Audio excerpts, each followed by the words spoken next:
Hey everyone, I can't believe it came out. The 911 call. It's finally here. We've all been waiting for it. The transcript. I can just read it here.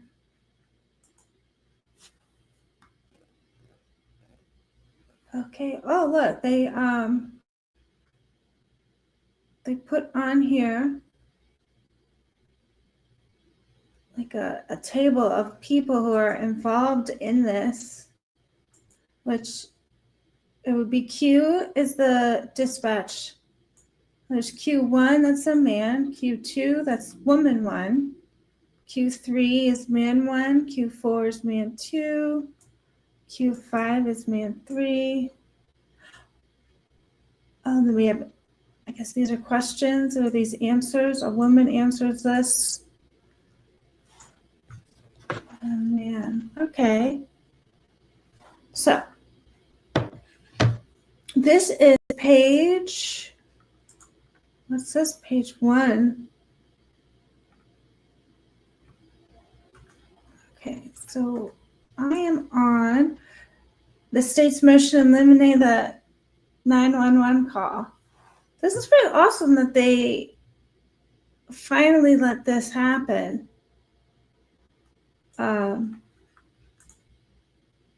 Okay, so we have here, it says, comes now the state of Idaho by and through Latah County prosecuting attorney and respectfully moves the court for an order in limine allowing the state to admit the recording and transcript of the 911 call to Whitcomb on November 13, 2022. So if some of you don't know, Whitcomb, I think it's like the system that both Moscow and Pullman use, that all of their 911 calls are filtered through that system. And I'm sure it records or documents it of some sort. And that's probably where they were able to get the transcript. Maybe I can pull that up for you real quick.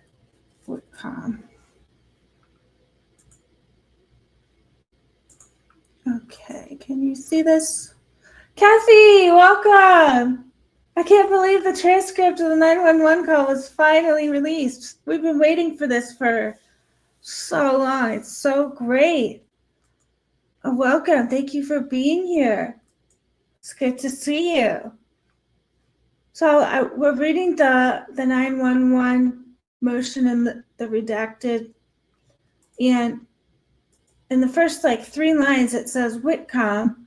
And I was just explaining how Whitcomb is the system that Moscow and Pullman use for their police, fire, and EMS dispatch services for all first responder agencies in Whitman County, and Aston County, and the city of Moscow. Oh, so there's a 3rd county in there. So that's interesting. All right, let's get back to the 911 call. Now that we know what the call went through.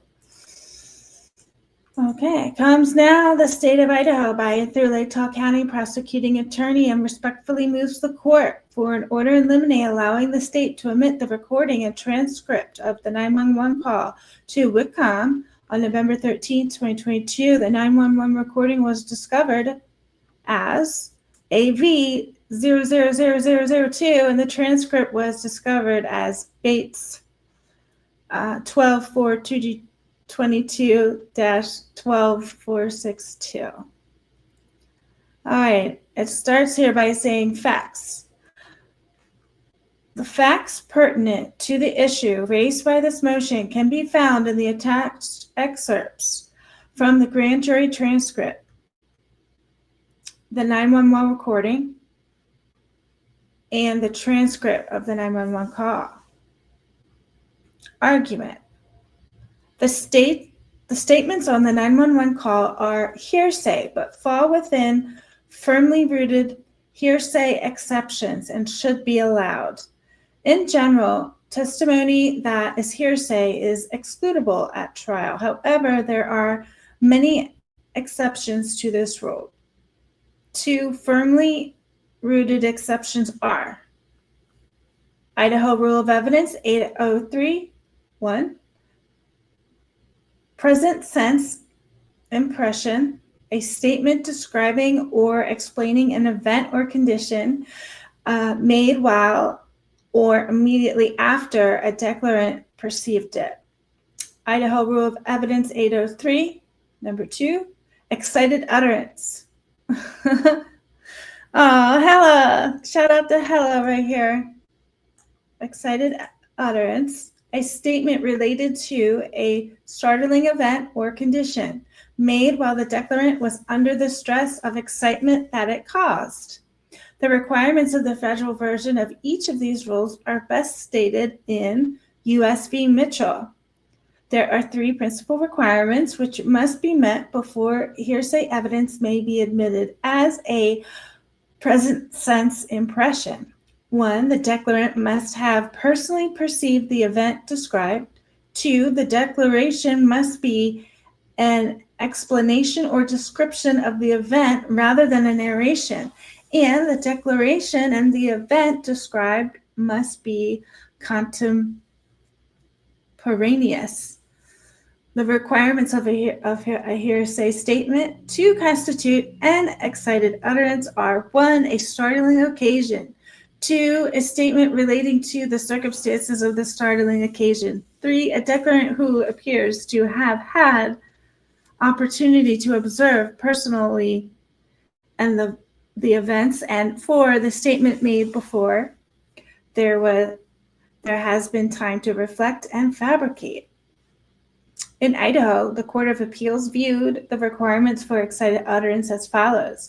To fall within the excited utterance exception, an out-of-court statement must meet 2 requirements. First, there must be a startling event that renders inoperative the normal reflective thought process of the observer. And second, the declarant's statement must be a spontaneous reaction to that event rather than the result of reflective thought. Whether a statement falls within the excited utterance exception is left to the sound discretion of the trial court.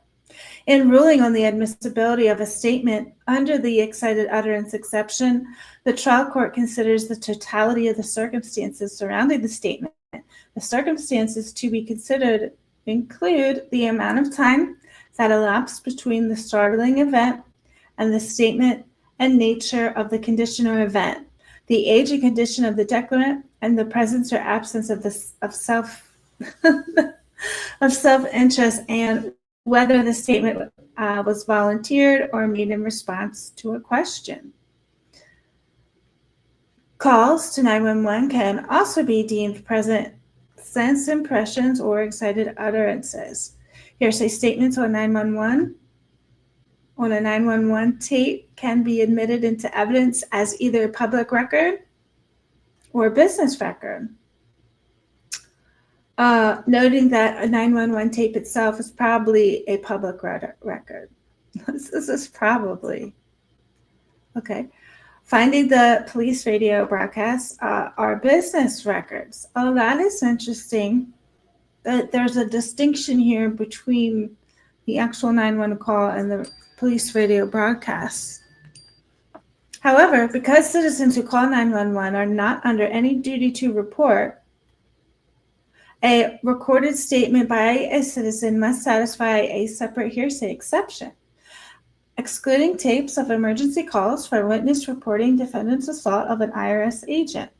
Excluding 911 statement that person matching the defendant's description was holding a gun. Under certain circumstances, such a statement may qualify as either a present sense impression or an excited utterance. Admitting under either exception of a tape of a 911 call made by an eyewitness immediately following a shooting. Admitting under either exception a 911 tape of eyewitness description of a gunman. Okay, under Bemis v. Adward, phone call made within approximately 1 half hour of a last lewd act were admissible under its exception to hearsay rule. Victim was in obvious stress and lapse of time was not so great as to render the inapplicable. Oh, here we go. Look, we've got some initials here. I recognize this BF, this DM. I'm thinking this is Hunter Johnson and Emily. Does anybody remember Emily's last name? Oh, Miss Q, welcome.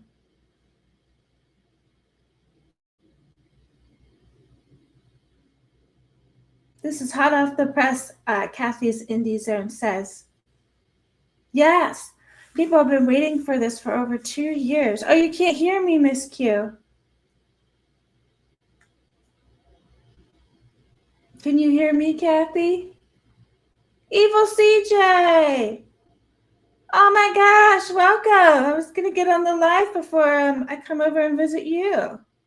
It's so good to see you and welcome.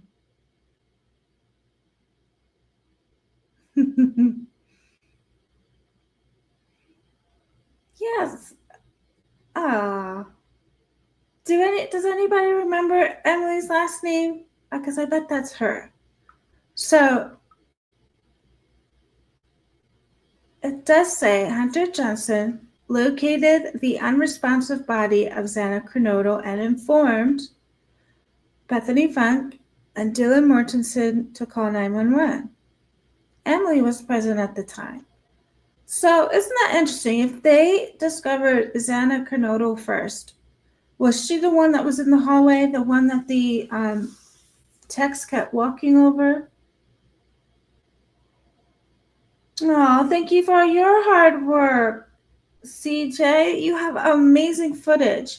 If anybody hasn't checked out Evil CJ's footage of Moscow or any of the cases he follows, it's excellent. It's some of the best in that I've seen. Oh, Kathy says the last name of Emily is Arndt. Probably not. That's not right. Anyway, we know Emily Arndt. Okay. So I'm wondering if Xana was in the living room. So they must have been in the living room as well. And so they must have actually been close to her. So, I mean, that kind of makes sense that they were in the living room and they found her. They may not have seen anybody else yet. Oh, yes. Kathy Indie Zone says CJ's footage on the IDAHO4 case is important research on this case. Yes, it's invaluable. A very good point, Kathy. So all declarants personally perceive the event. Oh, typically unique. Welcome. So good to see you. I know the 911 calls released. We've been waiting so long. Kathy Indie Zone says, but why is Payne saying that she was in the bedroom? This makes no sense. I agree. Now, the only reason why I say somebody was in the living room is because of the way the lab techs were stepping over something. So for me, I'm speculating. I have no way to know, but it sounds like these four could have been present in the living room with Xana. Yeah. So Kathy, why would Payne say Xana was in a bedroom and clearly somebody was in the living room?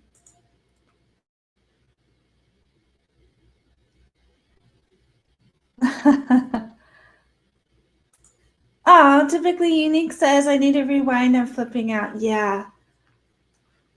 This is incredible, isn't it?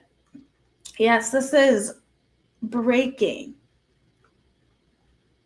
And so this is saying that all of these declarants, which is HJ, is Hunter, Bethany, Dylan, and Emily, they personally perceived the event of the call. Evil CJ says, I think the defense is using my PCA route footage to show all the white cars in Moscow and all the cameras that would have caught BK in Poland and Moscow. That is absolutely amazing. Wow, congratulations, Evil CJ. I mean, we knew that your footage was invaluable, but it's also going to be used in court. That is absolute. Oh gosh. Oh wow. That's seriously some good work, and that shows. Oh, that's so great, CJ. I'm so happy for you. Caddy Crime Goal. That is absolutely amazing. Wow. Yeah, so definitely check out Evil CJ's show if you. That's amazing. I am so impressed. That's so great. So now we have these, 4 that are present. So that is what they're originally talking about, where they would fall under those rules of either excited utterance or what was the other? There was the other one up here. And so the majority of the declarants were describing to the dispatcher, Carolina Calvin, what they were perceiving. For example, present sense impressions. Those statements relate to Kernodle being passed out and not waking up. The declarations were made immediately after Hunter Johnson discovered Kernodle's body.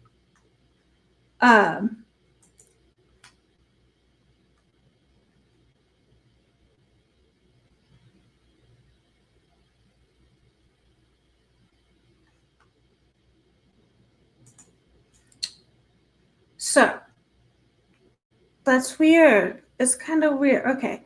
Some declarations made would also be considered excited utterances. Okay, so let me go back up here for a second because they're talking about 2 different things here. Oh, here it is. Present sense impressions. So what they're sensing in the moment, and then the excited utterance. The excited utterance is relating to a startling event, and then the present sense is describing or explaining what they're sensing. So some declarations made would also be considered excited utterances. Their statements include, oh, and they saw some man in their house last night. Yeah. As well as the heaving, heavy breathing, and crying that can be heard throughout the call. The declarants were responding to a startling occasion, discovery of unresponsive roommate. The statement regarding a person being in the home is in direct response to why Kernodle might be passed out.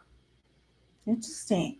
All statements are made while the declarants are processing what is happening and were made before an opportunity to reflect and fabricate why Kernodle is unconscious. I don't know. What do you guys think about that? I mean, the 8 hours had passed.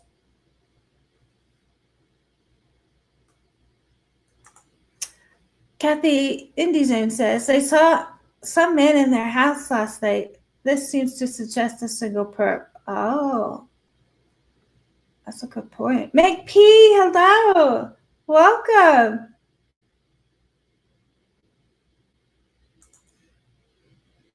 Kathy IndieZone says, finally, we have some confirmation about the passed out and the unconscious person. Yes.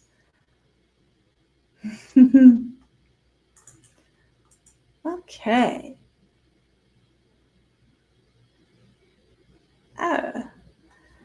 This is a big assumption here. That they didn't have the opportunity to fabricate. Okay, I'm not going to get into that, but I think that's a leap. So BFDN, EAHJ, and the dispatcher Carolina Calvin fall within the hearsay rule exceptions. Judge John Judge has already ruled that the 911 call is not hearsay. For example, not offered for the truth of the matter.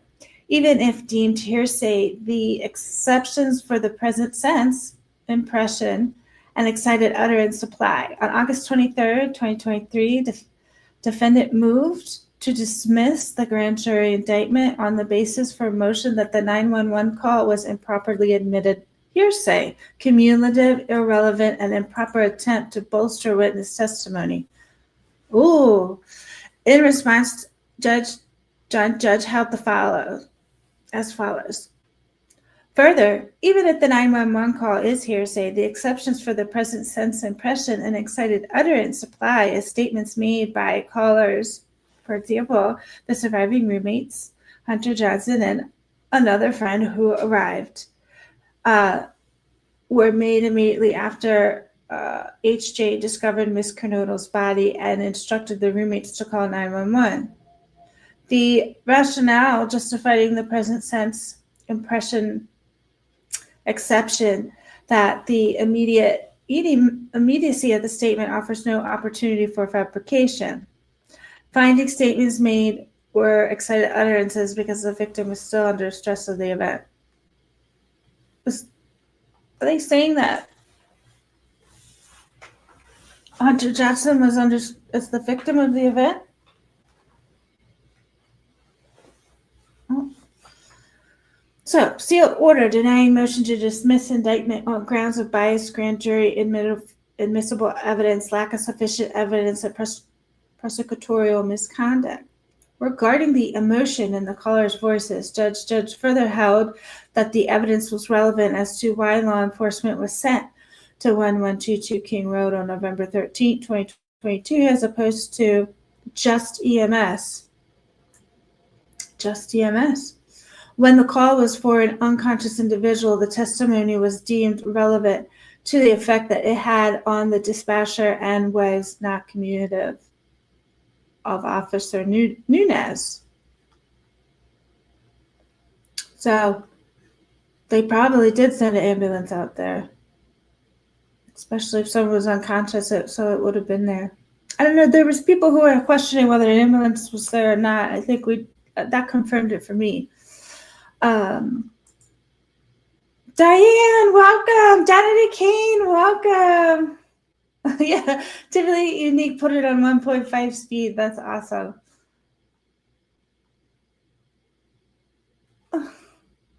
Oh, I know who killed you. Oh, it's so good to see you and welcome. Aww.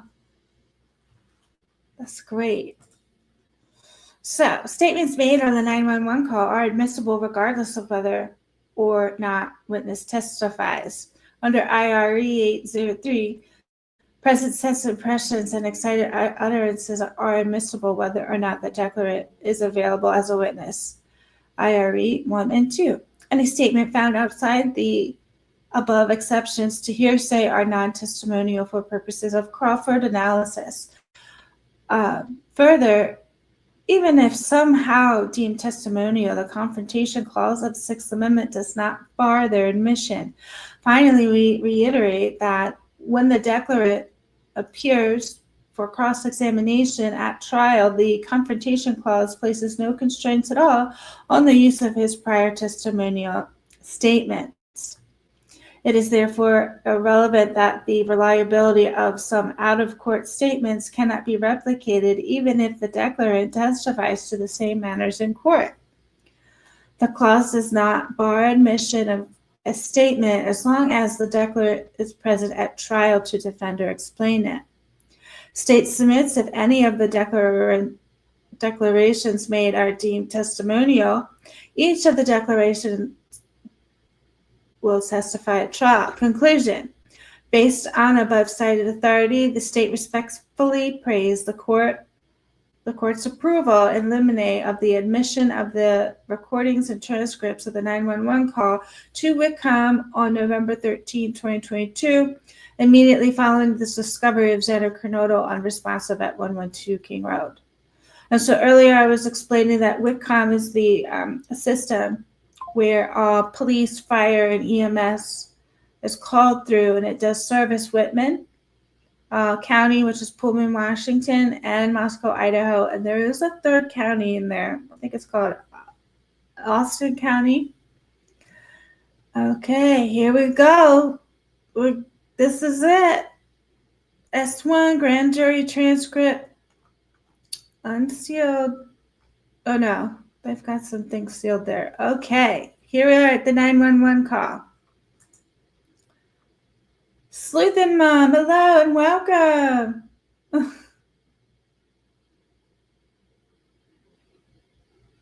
Oh, it's so good to see everyone. Here we go. Here it is. Yes, Kathy. So,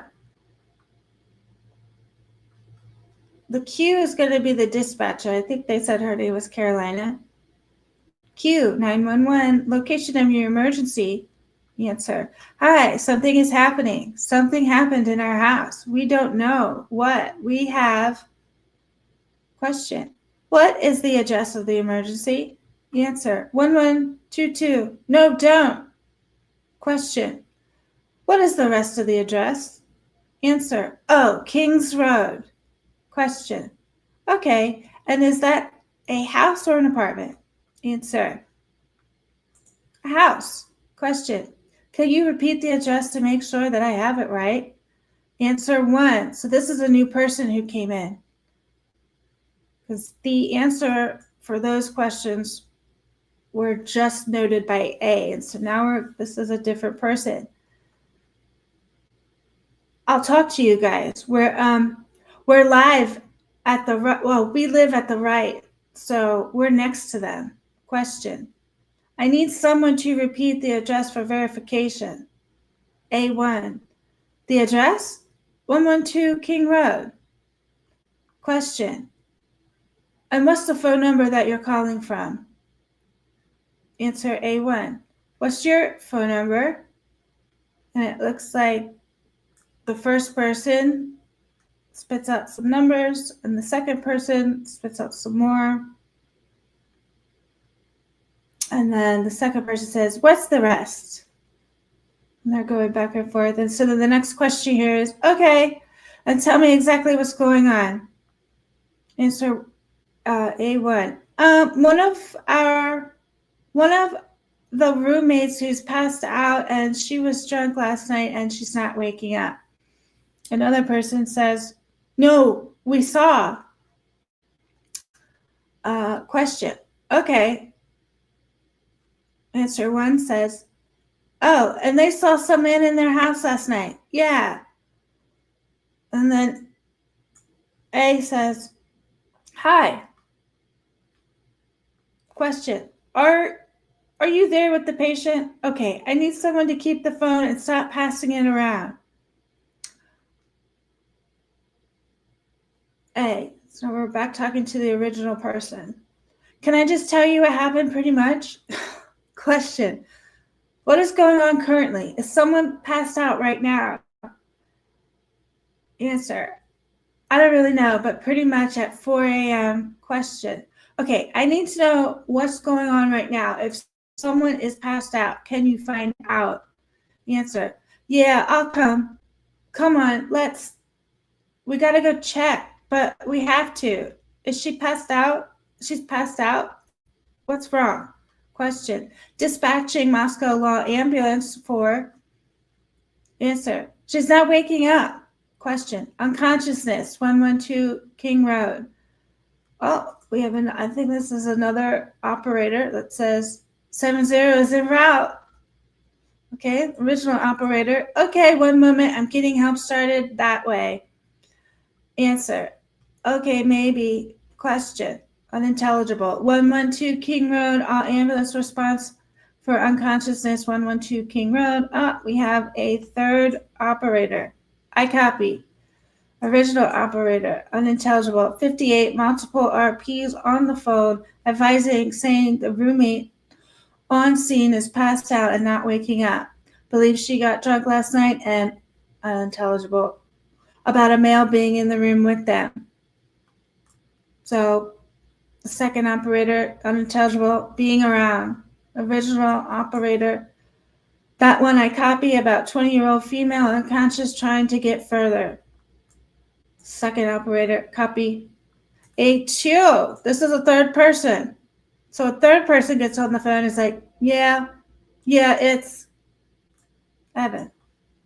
The original person says, okay. Original operator says, okay, how old is she? Original person says, she's 20. Original operator, 20 you said? Original person says, yes, 20. Here, do you want to talk to him? M? Does that mean talk to Emily?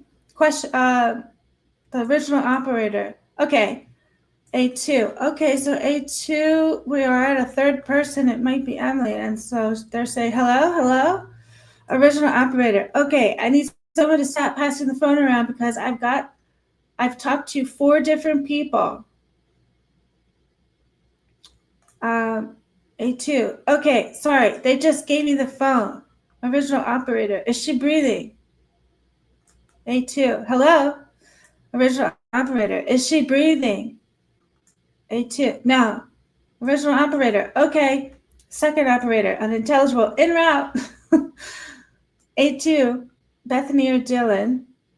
I need you to talking to them, okay? I can't talk to them. I need you to talk to them. The original person says, okay, hello? Original operator says, okay, I have already sent the ambulance and law enforcement. Stay on the line. Original person says, okay. Original operator says, if there is a defibrillator available, send someone to get it now and call me when you have it. Units responding, RPs advising. The original person says something that's unintelligible. The original operator says, the patient is not conscious, not breathing. The original person says something unintelligible. The original operator says, okay, if there is a defibrillator available, send someone to get it now and tell me when you have it. The original person says, we don't have one. There's a second operator that says, unconscious, not breathing. Original person says, do you have a defibrillator? Here is a third operator. Yep. Wait. Okay, so there's a third operator on the line with them. Okay. The original person says, yes, we have one. Original operator, but are you talking to the officer? Original person says, yes. Original operator says, okay, I'm going to let you go since he's there with you and can help you.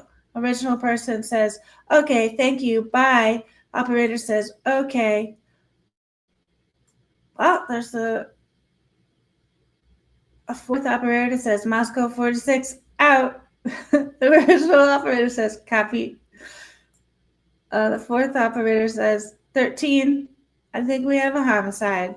Oh, is Q4 I guess they're not an operator. That's the officer. Officer looks like it's Q3 and Q4. And Q4 was able to set over the phone that they think it's a homicide while they were in the house. Okay, so then, here's another officer, Q5. Oh no, this is another operator because it says Moscow engine 20 is en route. Well, I don't know if they're on the line or not. So there's another. And then we have the person who says 13, I think this is a homicide, says 1370. The second operator says 70, unintelligible, 107, I relayed it. All right, so we have Q1, which is our original operator. Regular Q is our original operator. And then we have Qs 1, 2, 3, 4, and 5. So up at the top, I know there was a table, so we can look at those. So Q, like what I was saying, that's the original dispatch. I kept calling them operator. Q1 is another operator that was like, talking in and out like they do on police scanners, and they just call him man. So Q2 was a woman. She's woman 1. Q3 is a man, and man 1. And so Q3, 4, and 5 could be officers, or just Q4 and 5, man 2 and man 3.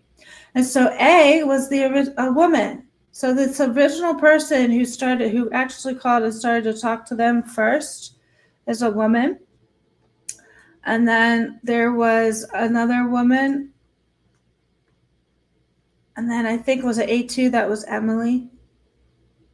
I only say that because down here it says something about, do you want to talk to M?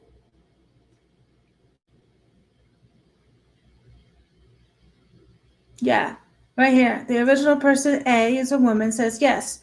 20. Here, do you want to talk to M? And then M says, hello, hello. So it sounds like, okay, because in the beginning they said Hunter Johnson found John Kernodle, and then he told, I guess, Bethany and Dylan to call the police, and then somehow when Emily arrives, they ask Emily, they ask the operator if they want to talk to Emily. Okay, right? Is that what you're getting here?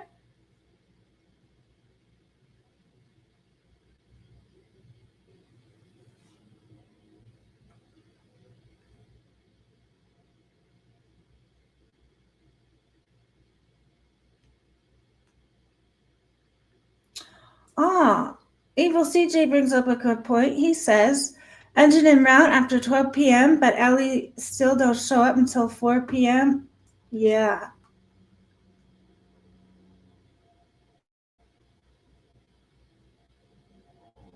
Oh, Twist, welcome.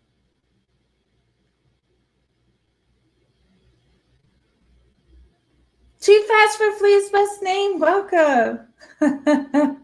Yeah, Too Fast for Flea says everyone got their 15 seconds on the phone. Yeah.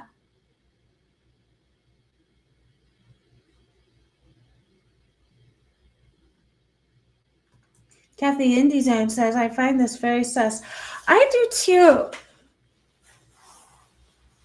For one, they were passing the phone around, and two, they kept talking about how this person isn't waking up. But then I feel like one of the officers was in the background saying, yes, we have a homicide. So they clearly could see there was something more going on than just someone passed out, maybe. So that's not very descriptive, the way that they did that.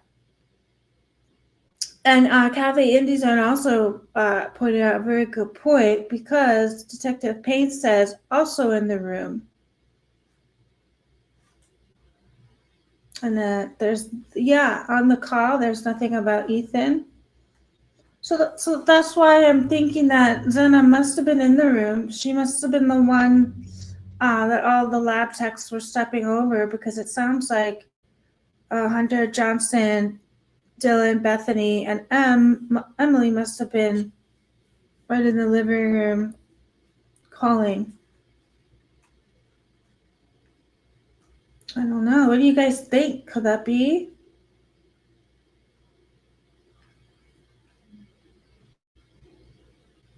Oh, To Die For. Diana's a new name. Very cute the way you spelled it. I love it. To Die For says, oh, geez, logged in under a different account. Not a moderator now. Let me switch. Oh, I can make this one a moderator too. Yeah, I just have to, what do they say? Diane, just comment on something with your new To Die For, and then next time I see it, I'll click it and make that one a mod as well. Emily Alden. Okay. Jolene, welcome. Jolene says, oh, 4 p.m. was the investigators and coroner. Oh, I'm very curious. Went one from 12 to 4, though. Nunez is a fireman as well. Oh, are you serious? CJ, did you hear that? Is he still in here? He's really a firefighter too? Did we know that? I didn't. That may have connected some dots for me. Okay, typically Unique says, maybe Hunter just didn't communicate exactly what he saw to the girls to give the benefit of the doubt. That's very true. Very true. Typically Unique says, that's it. So anticlimactic. I agree. But I read that briefly before I got on here to read it with all of you guys. I was like, it's so generic and plain, but then that doesn't match with everything that we've been hearing about what happened. So it's really hard to believe that they weren't describing what they were actually seeing. Like, I was under the impression that there were visible injuries. And I don't know, they didn't even mention about anybody being hurt or injured. It was just passed out. So that's a little odd, I think. Because if, you're surprised and you're seeing your roommate, I would think that you would have an excited utterance and be like, oh my gosh, she's hurt. This is how she's injured. We need help now, kind of thing.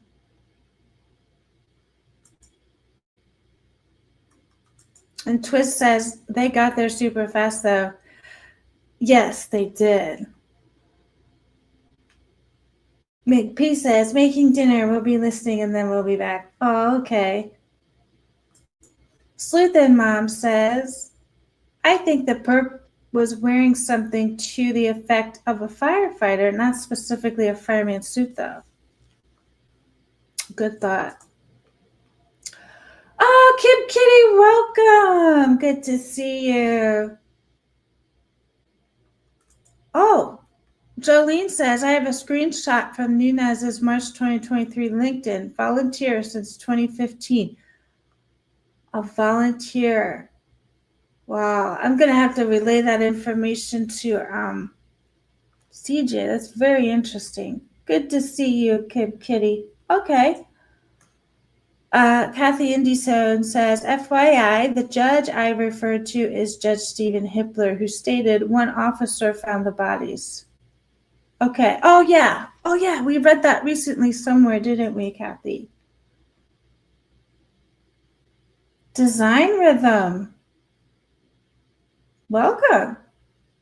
Design Rhythm says they're on 1.25 speed. Okay, good.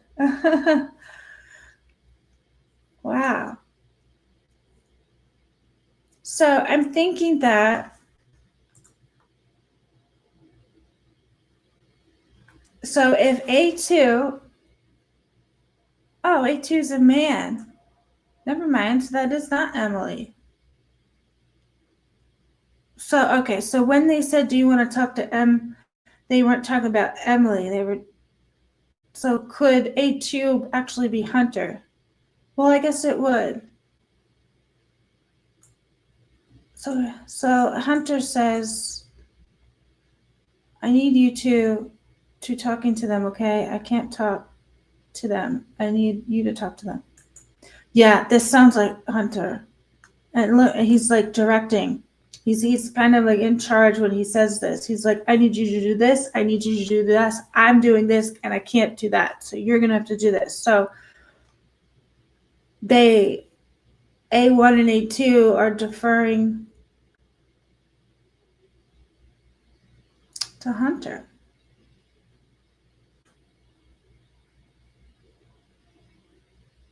Okay, so the original caller is a woman and she's labeled A.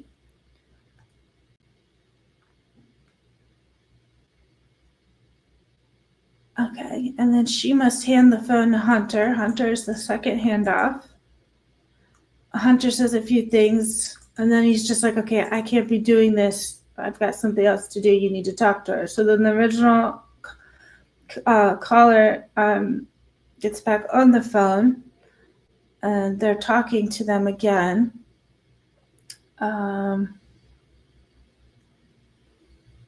Where was A1? Was A1 all the way at the beginning?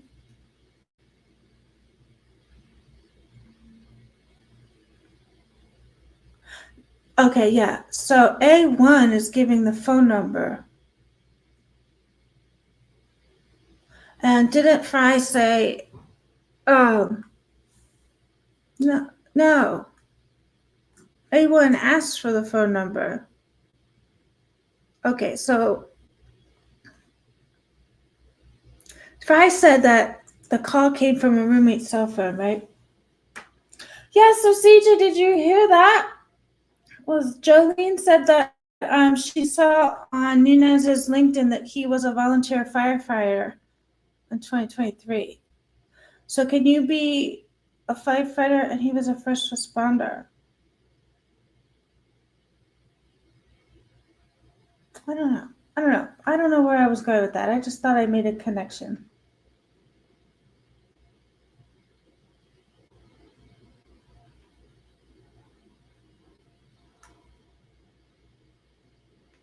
Miss Q says, sounds like an unscripted practice or drill. Yeah, I think it's a little funny. Okay, so Nunez, yeah, he was the first officer there. Okay, so he must be, he's on that call. Okay. Yeah, CJ has been on this since day one.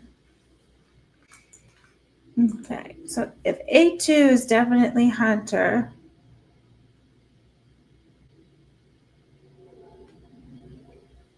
could A1 be Bethany? Well, I guess it depends on what, didn't they say that one of the roommates' phones was used, but the roommate didn't actually call or something.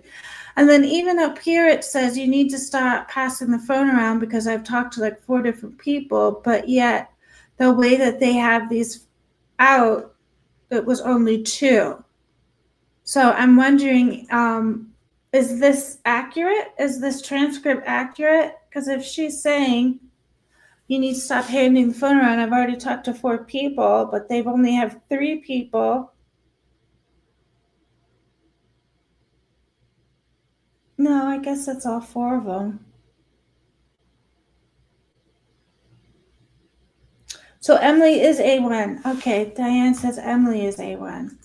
Okay. All right.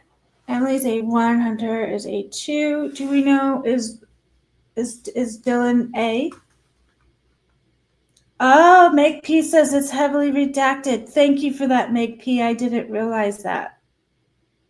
So they didn't really redact anything.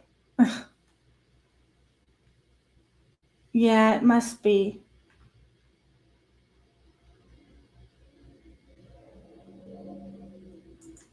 So typically Unique says volunteers just get dispatched as kind of a EMS response, right? I'm not sure. Oh, Evil CJ says you can hold many titles and badges.